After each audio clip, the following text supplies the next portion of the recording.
거룩하신 하나님, 성령의 능력으로 날마다 새로워지게 하옵소서. 주님을 바라보게 하옵소서. 예수 그리스도 이름으로 기도합나이다. 아멘. 오늘 유명한 말씀이죠. 로마서 8장 생명의 법 아래 거하며 생명과 평안을 누리라 하는 말씀입니다. 먼저 1절에 보니까 그리스도 예수 안에 있는 사람들은 정죄를 받지 않는다. 이 말은 율법의 정죄를 더 이상 받지 않는다. 왜요? 생명의 성령의 법이 죄와 죽음의 법에서 여러분을 해방했다라는 것입니다. 생명의 성령의 법, 이게 중요한 것이에요. 예수 그리스도의 생명과 성령의 법이 죄와 죽음의 법에서 해방했다. 이제부터 우리를 다스리는 거예요. 예수 그리스도의 그 생명과 성령이 우리를 다스린다는 것입니다. 3절에 보니까 율법이 육신으로 인해 연약해져서 할 수 없던 그 일을 하나님께서는 하셨습니다. 하나님께서는 죄를 속량해 주시려고 자기 아들을 죄 있는 육신의 모습으로 보내셔서 육신 안에서 죄를 심판하셨습니다. 이것이 복음의 진리인 것입니다. 죄를 속량해 주시고, 여러분 근본적인 것이 문제다 이거예요. 여러분 그 예수님 당시에 왜 바리새인들이 혼나고 율법 학자들, 서기관들 왜 혼나죠? 그들이 겉으로는 율법을 지키고 순종하고 뭐 거룩한 것처럼 보이는데 실상 그 속은 그래요 안 그래요? 아니다 이거예요. 왜? 그 속에는 여전히 육신의 모습으로 죄의 모습으로 살아가고 있다. 여러분, 우리가 복음이라는 것이요, 이 본질이 중요한 거예요. 속 사람이 중요한 거다. 여러분, 우리가 뭐 이렇게 건강 검진을 받고 우리가 건강을 관리해야 되는 것 중에 하나가, 여러분 눈에 보이는 외형적인 건강도 중요하지만 우리의 속에 보이지 않는 몸의 기관들이 얼마나 많아요. 여러분 보세요. 우리가 눈에 보이는 몸의 기관도 중요해요. 몸을 가꿔야 되고 뭐 관리를 해야 돼요. 그런데 여러분 우리 몸 속에 우리가 알 수 없는 여러 가지 기관들 문제가 되면 어때요? 사람이 죽을 수도 있는 거예요. 보이지 않는 기관이 어떤 면에서는 더 중요해요. 왜요? 이것은 우리가 알 수가 없는 거예요.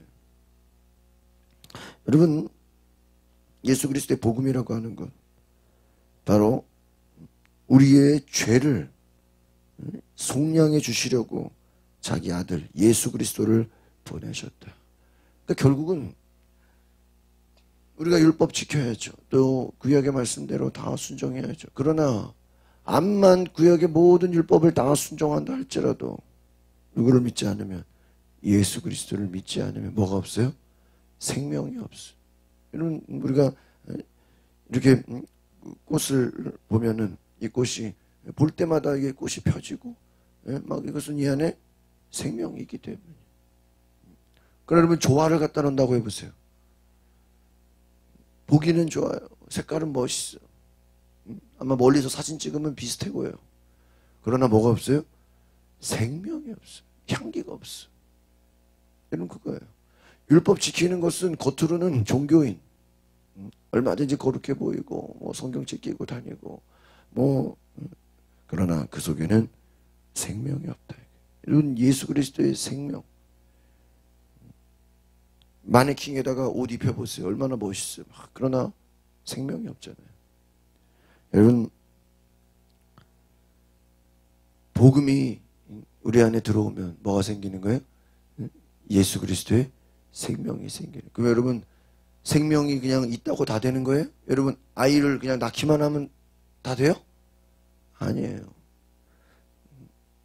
먹여주고 양육해야 되는 것처럼 여러분 보세요. 복음으로 다 되는 거예요? 아니에요. 성령을 따라 어떻게 돼요? 살아야 돼. 성령. 제가 예전에 이렇게 무슨 복음 십자가 훈련 뭐 이런 데 하여튼 뭐 복음 들어가는 데를 다 가서 훈련을 했어요. 근데 거기서 제가 훈련을 뭐 어떤 데는 일주일, 어떤 데는 뭐 2박 3일 뭐 아주 그냥요 복음에 대한 훈련을 막 엄청나게 훈련을 배워요. 복음이 뭐냐, 복음에 대해서. 근데요, 예수 그리스도의 생명과 은혜와 그것을 다 왜 복음이 중요한가를 열심히 배운 다음에요, 나중에 그냥 거기서 끝나. 그래서 왜 거기서 끝나나 했더니 그 뒤에 성령을 따라 사는 사람을 말하지 않아. 그래놓고 뭐라고 하는지 아세요? 복음이면 다 됩니다.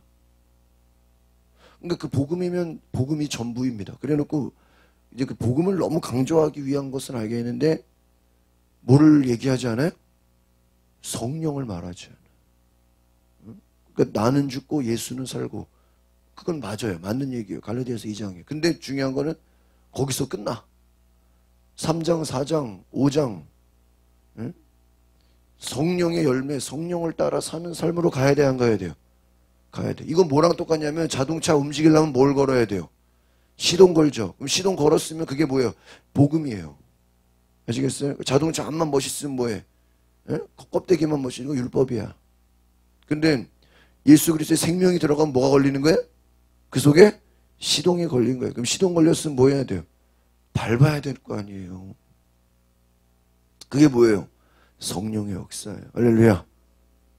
그러니까 복음만 가지고 돼, 안 돼요? 안 돼. 그러려면 복음만 가지고 다 되면 성령이 왜 오셔요? 성령을 따라 사는 삶으로 어떻게 돼요?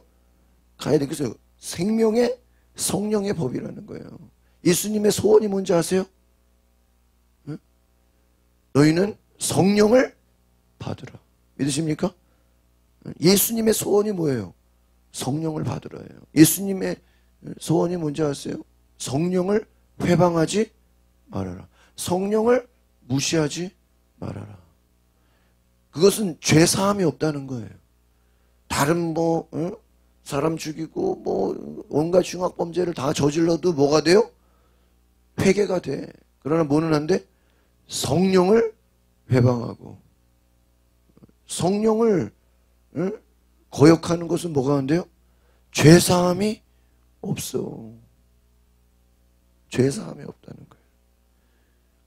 여러분, 그래서 복음은 우리가 뭐예요? 생명이 들어간 거예요. 그럼 그게 다 됩니까? 여러분, 아이를 낳기만 하면 끝난 거예요? 아니에요. 오늘 보세요. 4절에 보니까 뭐라고 되어 있어요? 육신을 따라 살지 말고 뭐를 따라? 성령을 따라 사는 사람에게, 우리에게. 그러니까 복음을 들었으면 뭐를 따라 살아야 돼요? 성령을 따라 살아야 돼요. 여러분, 예수 믿고 영접했어요. 그러면 무엇을 따라? 성령을 따라 살아야 돼요.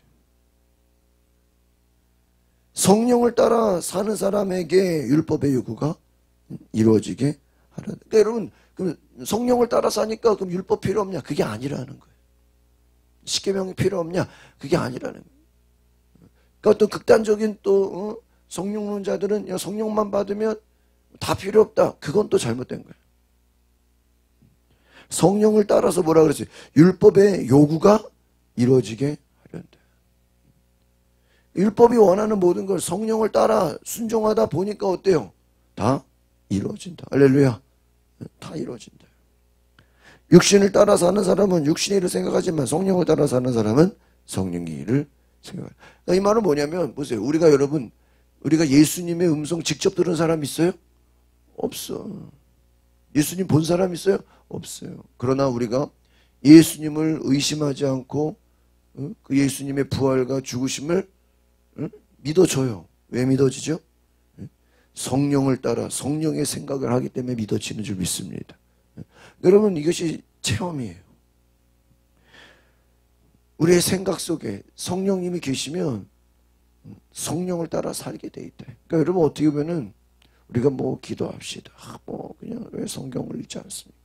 왜 전도하지? 이거요. 봉사합시다. 이것도요. 어떻게 보면 인위적인 거예요. 성령을 따라 성령 충만하면요, 전도하고 기도하고 그냥 말씀이 역사하게 돼 있다. 6절 보겠습니다. 시작. 육신의 생각은 죽음이지만 성령의 생각은 생명과 평안이다. 할렐루야. 성령의 생각은 생명과 평안이다. 육신의 생각은 하나님을 적대하는 것이지만 그것은 하나님의 법에 복종하지 않을 뿐더러 복종할 수도 여전히 참 이 말씀을 좋아해요. 쉽게 말하면 성령 충만받지 않고 성령을 따라 살지 않고 성령에 대해 알지도 못하면서 자기는 뭐 하나님을 잘 섬긴다. 대단하다. 그거요. 결국에는 하나님을 뭐한다? 대적하는 거예요.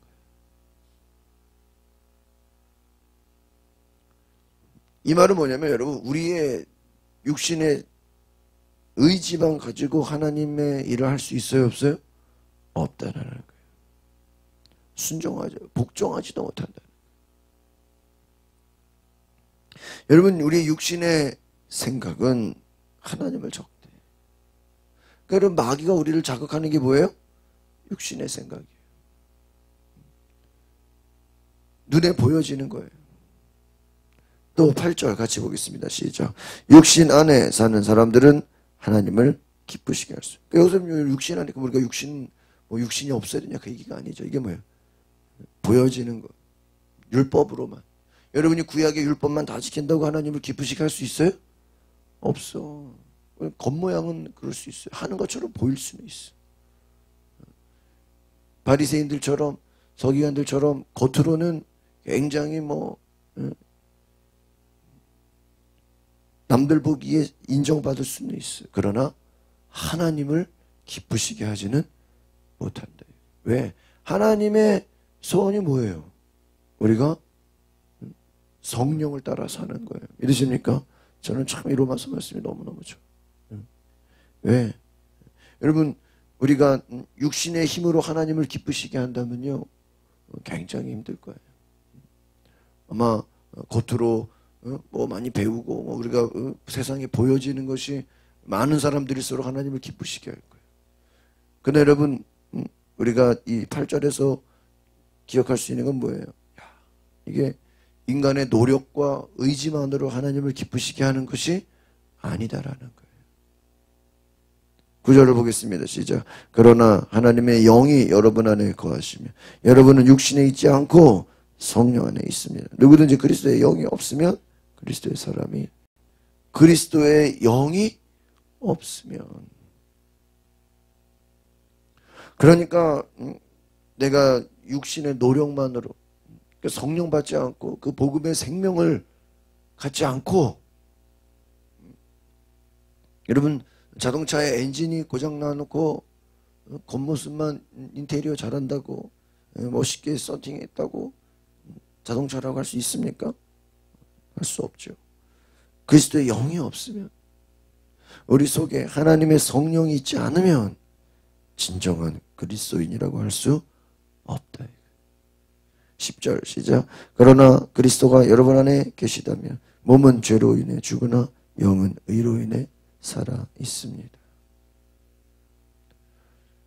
여러분 우리의 영이 우리를 살아 역사하게 되는 줄 믿습니다. 영의 사람이 된다. 육신의 소욕에 끌려다니는 자가 아니라 성령의 사람, 성령의 굴복하는 사람, 성령의 인도함을 받는 사람이 되는 줄 믿습니다. 여러분 이제 목사랑 통화하면서 그런 얘기 하더라고요. 우리가 이제 코로나 이후 코로나 여러분 실제로 그런 지금 코로나 백신이 되고 이런 게 되는 게요. 우리 금방 되고 말 것 같은데요. 저도 이렇게 주변 통해서 얘기 들어보니까요. 적어도 한 5년은 걸린대. 몇 년이요? 그 말은 뭐냐면 향후 5년은 마스크 쓰고 다녀야 된대. 이게 완전히 그리고 백신이 나오더라도요. 어제 그런 얘기 들었어요. 백신이 나온다고 해서 코로나를 다 때려잡냐 그게 아니라는 거예요. 그리고 또 코로나가 걸렸다고 해서 그 코로나 증상이 다 없어지냐 그게 아니라는 거예요. 단지 그냥 늦춰지는 거라는 거예요. 그러니까 결국은 마스크를 쓰고 다녀야 되는 세상이 되었다는 거예요. 안타까운 얘기지만 또 우리가 그런 가운데서 우리가 이렇게 생각을 해보면 영적인 교회와 육적인 교회로 나눠지게 돼 있어. 어떤 어려움과 고난과 두려움 속에서도 여러분 영적인 교회는 어때요? 마스크 쓰고 예배 드리는 거예요. 할렐루야. 끝까지 모이는 거예요. 끝까지 믿음 생활하는 거예요. 성령의 인도함을 받는 거예요. 그러나 두려움과 절망과 낙심에 빠져 있으면요 포기하게 되는 거예요. 그냥 그 얘기만 들어도 야 이거 뭐 무슨 전도가 되겠냐, 무슨 기도해봤자 뭐 환경이 바뀌겠냐, 절망한. 그러니까 교회가 나눠지는 거예요. 사람도 마찬가지예요. 오히려 코로나가 옴으로 인해서요 영적인 사람과 육신의 사람은 어떻게 되는 거예요? 나눠지게 되는 거예요. 야, 저는 우리가 뭐 신학교 다니면서 우리가 뭐 과거에 신앙생활을 하면서 목사님들 하는 말은 이런 적이 없었잖아요. 전쟁 가운데서도 예배를 드렸어요. 근데 지금 전쟁이 일어나지도 않았는데 예배를 못 드려. 여러분 뭐라고 되어 있어요? 10절 보니까 몸은 죄로 인해 죽으나. 그 말은 뭐예요? 우리의 육신은 연약해질지라도 약해질지라도 영은 어떻게 돼요? 영은 살아있어야 돼요. 할렐루야. 우리의 육신은 코로나가 아니라도요 암만 건강관리 하더라도요 약해져요 안 약해져요? 육신은 약해져. 세모를 이길 자는 없어. 그러나 여러분 성경은 말합니다. 그럼에도 불구하고 우리의 영은 점점 더 강해지는 줄 믿습니다. 이게 중요한 거예요. 우리의 심령은 더 강해지는 거예요. 여러분 코로나가 있대 그거보다 더 센 것이 여러분 오늘 이번에 보세요. 자연재해가 얼마나 무서워. 얼마 전에 남부지방 또 얼마나 비 때문에 힘들었어요. 근데 지금 이번 주 또 남부 쪽에 또 난리 난다는 거예요. 폭우가 온다는 거예요. 거기다 또 좀 뭐 태풍 온다 그러면 어떻게 되겠어요? 뭐 그냥 비가 멈춰야 뭘 할 거 아니에요. 여러분 이제 알 수 없는 점점 더 알 수 없는 시대가 되고 있어요. 여러분 어제 무슨 외국에 보면은 무슨 뭐 주먹만한 우박 떨어지는 뭐 그런 영상 있잖아요. 이제는 우리나라도 언제 그런 일이 있을지 모르는 거예요. 또 지진이나 우리나라 뭐 큰 그런 뭐 우리 수도권에 뭐 그런 적은 없죠. 그러나 언제 지진이 닥칠지. 이제 여러분 만약에 서울이 뭐 지진으로 위험하다 뭐 뉴스 하나 나와봐요. 뭐 요즘 아파트값 하는데 다 떨어지죠. 여러분 알 수 없는 시대를 우리는 지금 살아가고 있어요. 11절 보겠습니다. 시작. 예수를 죽은 사람 가운데서 살리신 분의 영이 여러분 안에 거하시며 그리스도 예수를 죽은 사람 가운데서 살리신 분께서 여러분 안에 거하시는 자기 영으로 인해 여러분의 죽을 몸도 살리실 것입니다. 할렐루야. 여러분 인간의 두려움이 뭐예요? 결국은 죽음 아닙니까? 그렇죠? 코로나가 왜 무서워요? 죽어가는 거잖아요. 당장은 안 죽어도. 여러분 성령이 거하시면 우리의 죽을 몸도 어떻게 될 것이다? 살리게 될 것이다. 성령이 우리 안에 거하면 예수를 죽은 사람 가운데 살리신 분의 영이 여러분 안에 거하면 죽을 몸도 살릴 것이다. 여러분 부활의 영, 예수의 영, 하나님의 영을 받으시기를 바랍니다. 여기서 죽는다는 건 뭐예요? 죄를 말하는 거예요. 여러분 우리가 결국은 사람이 죽는 건 왜 죽는 거예요? 죄로 인해 죽는 거예요. 여러분 그러나 죄로 죽을 수밖에 없는 우리의 몸과 우리의 영이 하나님과 단절된 우리의 모든 것이 성령을 통해서 하나님의 영을 통해서 살아나게 되는 줄 믿습니다. 회복되게 되는 줄 믿습니다. 여러분 하나님의 성령의 법 안에서 여러분 생명과 평안을 누리시기를 바랍니다. 여러분 평안이라는 그 단어의 뜻이 뭔지 아십니까? 그 평안이라는 그림, 그 그림 속에는 그 미술가의 작품이 평안이야, 피스. 그 그림이 뭔지 알아요? 폭포가 내려오고 있는데 그 앞에서 새들이, 어미새가 그 새끼를 돌보는 거예요. 옆에는 뭐가 내리치는데? 폭포가 내리치. 제목이 평안이래. 이야, 멋있잖아요. 여러분 지금 얼마나 지금 세상에 지금 막 지금 강물이 막 떠내려갔어요. 막 지금 경찰관, 막 소방관, 지금 막 구조하는 사람들이 막 지금 실종되고 있어요. 야, 얼마나 안타까워. 경찰, 뭐 구조, 수색하는 사람들이요 그냥 급류에 떠내려가. 웬만큼 수영하는 사람도요 지금 이 급류 속에서 사람들 그냥 구명조끼 하나만 있어도 사는데 그냥 떠내려간다는 거예요. 여러분 그런 가운데서 지금 막 코로나로 막 지금 자연재해로 막 사람들이 어때요? 막 두려워하고 지금 막 세상이 난리예요 지금. 이러면서도 평안할 수 있는 은혜가 있기를 바랍니다. 이건 우리 힘으로 돼야 안 돼요. 안 돼요. 성령이 오셔야 돼요. 이 험한 세상 가운데서도 우리가 평안할 수 있는 은혜는 주님이 주시는 줄 믿습니다.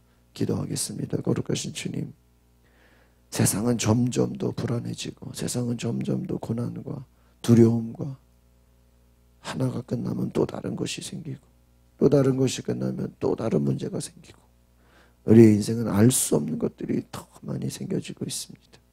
그러는 가운데 하나님 두려워하고 겁을 먹고 우리가 뒤로 물러날 것이 아니라 성령 안에서 생명과 평안으로 우리가 전진하는 신앙 되게 하옵소서. 하나님 날로 새로워지게 하옵소서.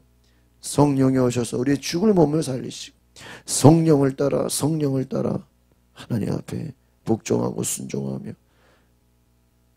새로워지는 주의 은혜가 임하게 하여 주시옵소서. 그리스도의 영이 없으면 그리스도의 사람이 아니라고 하신 것처럼 성령 안에서 성령을 따라 하나님을 기쁘시게 하는 자 되게 하옵소서. 예수 그리스도의 이름으로 기도합나이다. 아멘. 우리 시간에 기도하실